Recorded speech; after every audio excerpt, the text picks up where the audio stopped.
Hello everyone. In this session we are going to learn about the concept of stress concentration. The stress concentration is an important concept which is used in the design of various machine elements.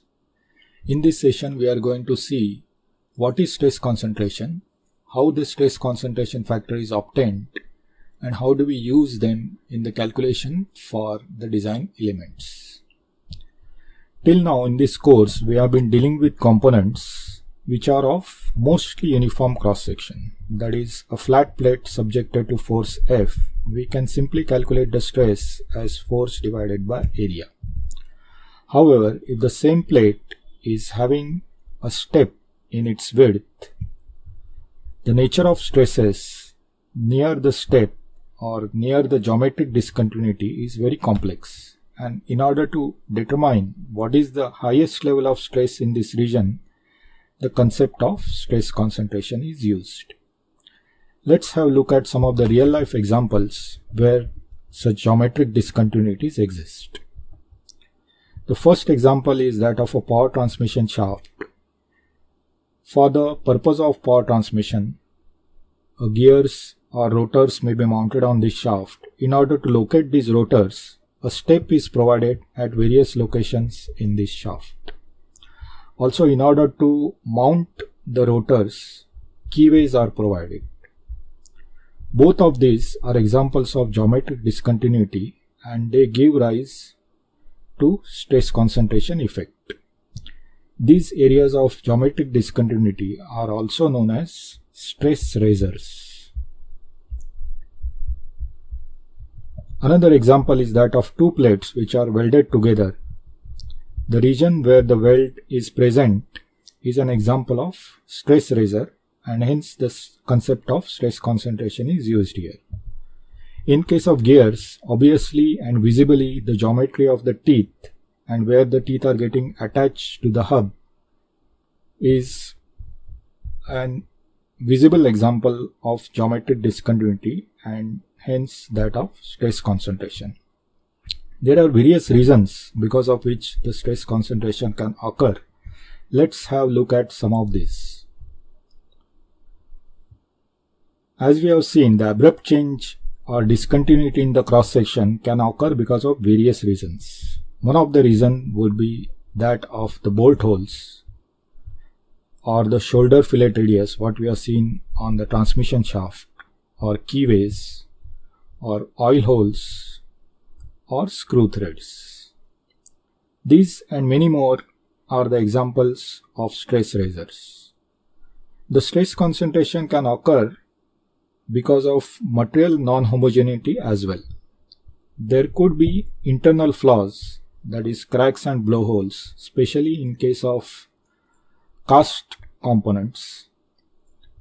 There can be cavities or sharp corners at the welds because of defects in the manufacturing process, or there could be non-metallic or foreign material inclusions in case of composite materials.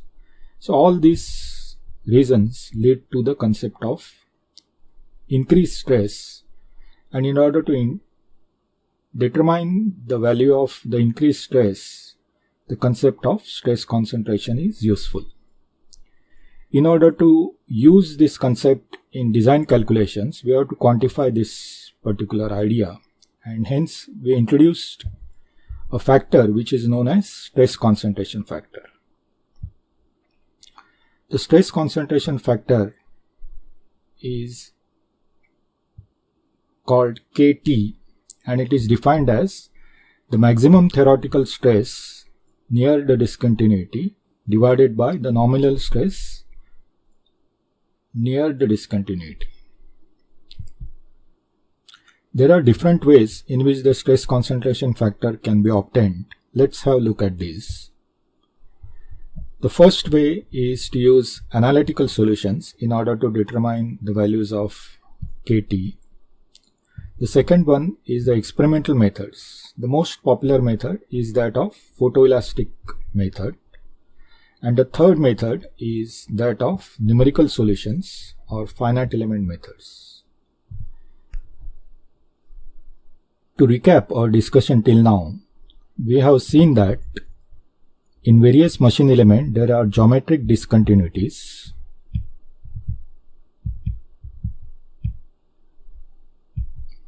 These discontinuities exist because of the reasons in manufacturing or assembly.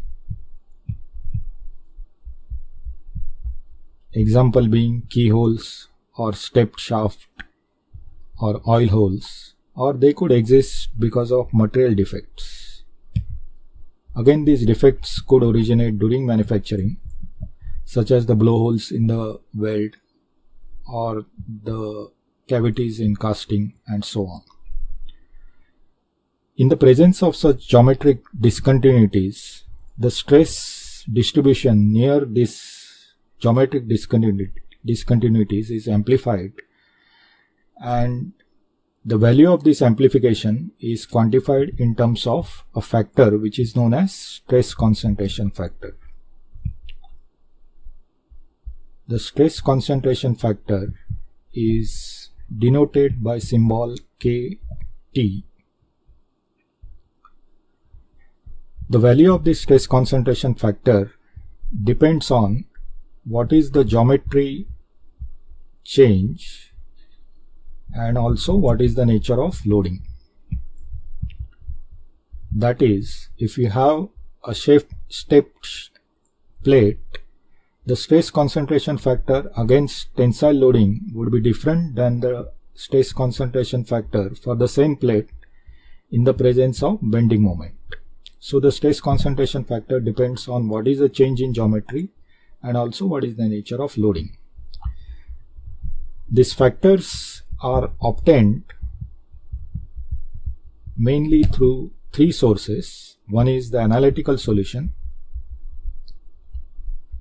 which is possible for few relatively simple geometries, or through experimental methods, and third, through numerical methods such as finite element method. All the values of Kt for different regions or different cases are tabulated in the form of equations or charts, and they are available in the design data book. Now let's use this concept for solving some of the design calculation problems. Here we are having a problem of a flat plate having a circular notches along its width. The geometry is as given in the figure. The plate is having width of 50 millimeters and the circular notch in the plate is having radius of 3 millimeters. The stress concentration factor under the action of axial load is given by the formula for Kt, which is as shown on this particular page.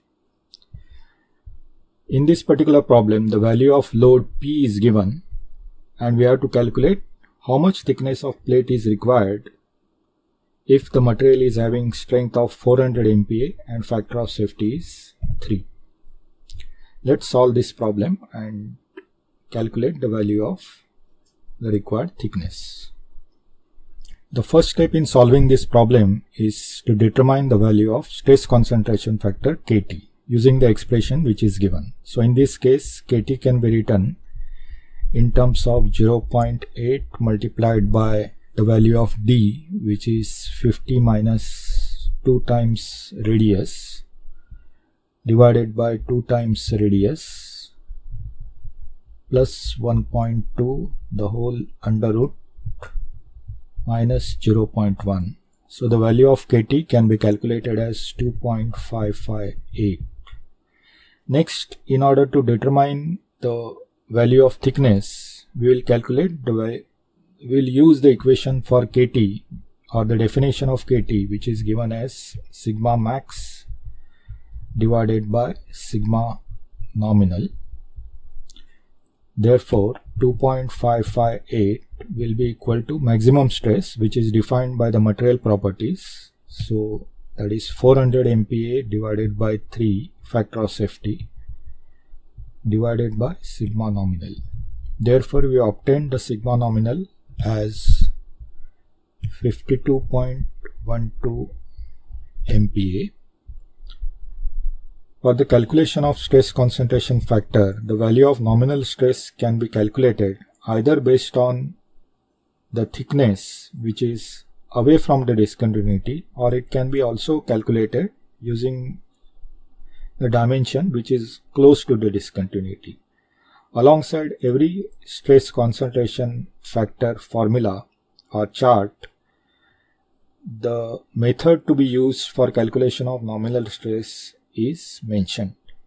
In this particular case, the formula is given where the nominal stress is calculated based on dimension which is away from the discontinuity, that is the 50 mm size, 50 mm width of the plate. Therefore, the nominal stress can be calculated as the P divided by area nominal, which is based on 50 mm width. Therefore, we are having the load which is given as 13 to 10 to the power 3 newtons divided by 50 multiplied by thickness equal to 52.12, which implies that thickness will be equal to 11.51 millimeters. In all stress concentration problems, there are two parts. The first part is calculation of the stress concentration factor itself, and the second is the relationship between stress concentration factor and the maximum and nominal stress.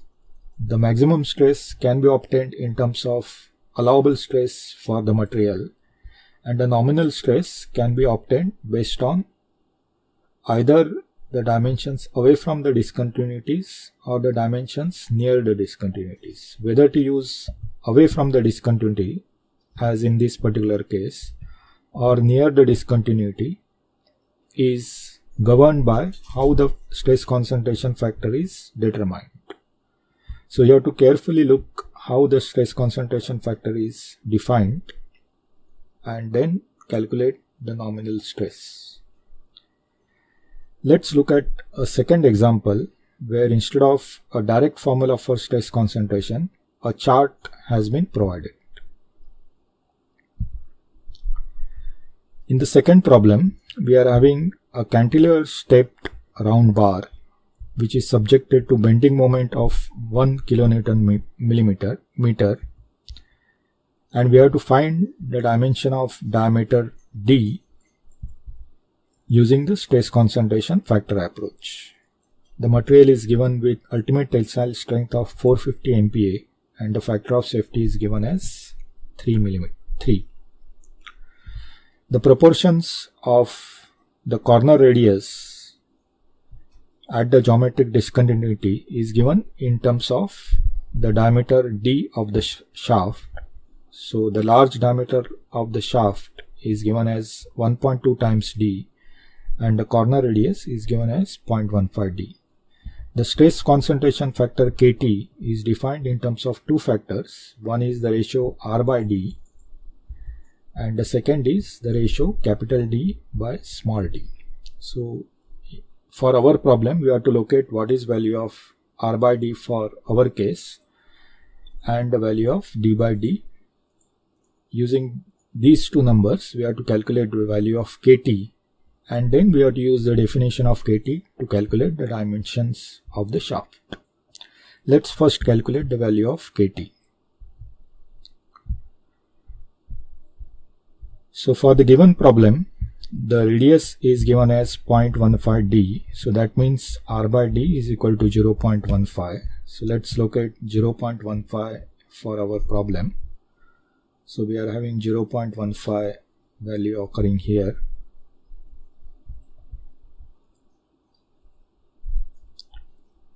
Next, we have to determine the value of D by D, capital D by small d, which is also given as 1.2.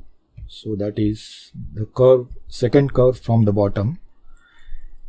If you look at the intersection of the two lines, we can find that the stress concentration factor Kt is equal to 1.5. So we have obtained the value of Kt as 1.5 by using this particular graph. As we have seen in the previous problem, the value of nominal stress for which this KT is defined needs to be seen. If you look at the full chart, you will find that the sigma value, the nominal stress value, is defined in terms of small d. So in this case, the formula may not be visible to you, but it is defined in terms of small d. So we have to calculate the stresses based on the dimension of smaller diameter of the stepped shaft. Now let's perform the calculations and obtain the value for the diameter d. So in this case, we have already obtained the value of stress concentration factor as 1.5, and the KT is defined as sigma max divided by sigma nominal. Therefore, we are having 1.5 equal to sigma max, which is defined in terms of ultimate tensile strength divided by factor of safety. So this is the allowable stress divided by nominal stress. The nominal stress to be used for this formula is defined alongside the chart, and it is given as 32 times the moment. So that is 1 into 10 to the power 6 MPa divided by pi d cube. So this is the value of nominal stress which is given from chart. So the sigma nominal is defined on the chart itself. If we solve this equation, we'll get the diameter d as 46.7 millimeters. Okay, so in the end, let me summarize. In the case of stress concentration problems, there are two steps involved. The first one is to determine the value of stress concentration factor itself.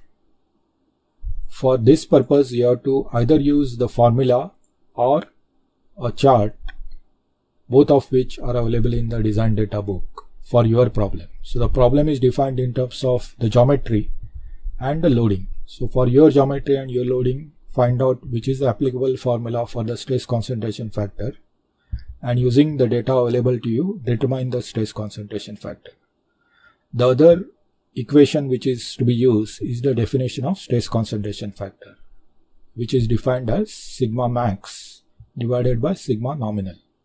So depending on what data is available to you, either you can determine what is the maximum stress level in your component, or you can determine to maintain certain level of allowable stress what geometry should be defined. So with these two steps, you can solve any of the problems of stress concentration. Thank you.